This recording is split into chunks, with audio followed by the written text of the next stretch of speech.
قربانی کے جانور سے فائدہ اٹھانا مکروہ ہے۔ چنانچہ قربانی کے جانور سے فائدہ اٹھانا مکروہ ہے، اور صحیح قول کے مطابق مالدار اور غریب اس حکم میں برابر کے شریک ہے۔ چنانچہ اس سلسلے میں فتاوی ہند کے اندر ہے وَلَوْ اشْتَرَى شَاةً لِلْأُضْحِيَّةِ يَكْرَهُ أَنْ يَحْلُبَهَا أَوْ يُجْزِيَ صَوْفُهَا فَيَنْتَفِعُ بِهِ۔ اس طریقے کی عبارت جو ہے فتاوی ہندیہ جلد نمبر 5 صفحہ نمبر 300 جو مکتبہ رشیدیہ کا چھپا ہوا ہے۔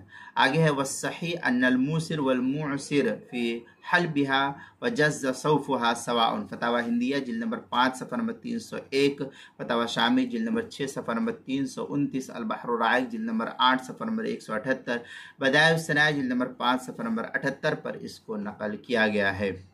اسی طریقے سے قربانی کے مسائل کا انسائکلوپیڈیا، اس کے حروف تہجی فا عنوان ہے، فائدہ اٹھانا مکروہ ہے، صفحہ نمبر 108 پر اس کو نقل کیا گیا ہے۔